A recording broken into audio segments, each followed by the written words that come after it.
là mới vô chảo. Ôi xoay. Ôi giời.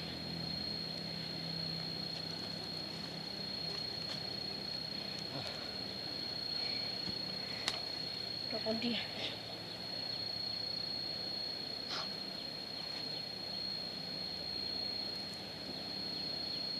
Không biết chị chốt cả ký này.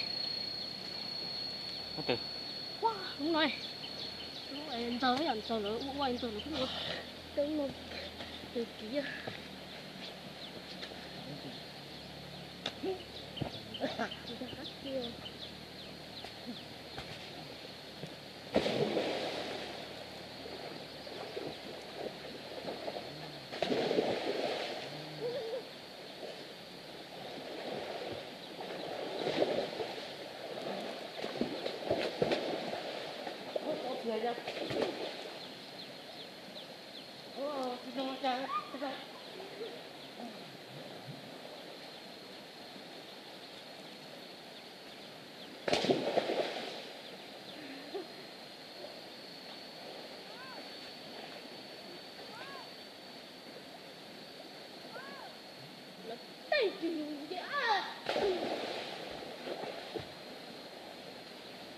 Thấy tờ đó cái nào hóa tập mọc nhá.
Thôi ơi.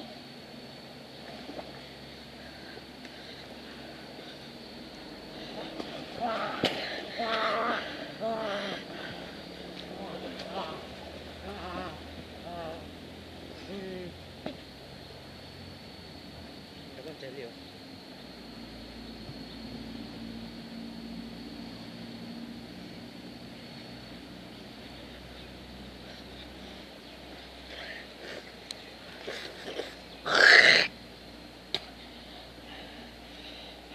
Ơi chỗ lụ đề.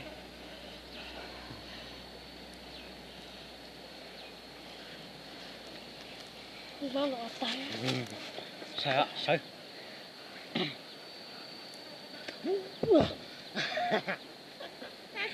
Cứ thế chim đó đấy. Cô tiêu cô đi. Muốn đi đây cho đi đây cho. Đó đi. Vậy.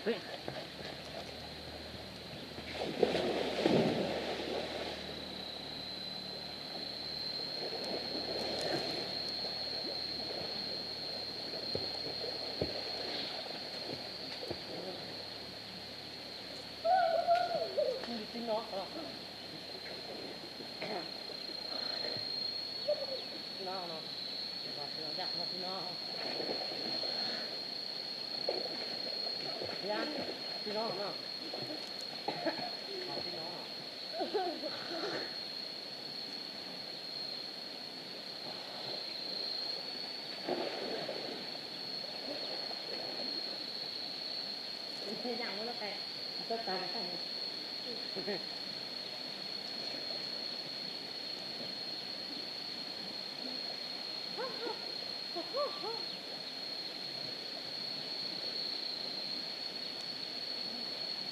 apa jadi kamu? Apa saja kamu?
Này mua cái món tết có thể ra.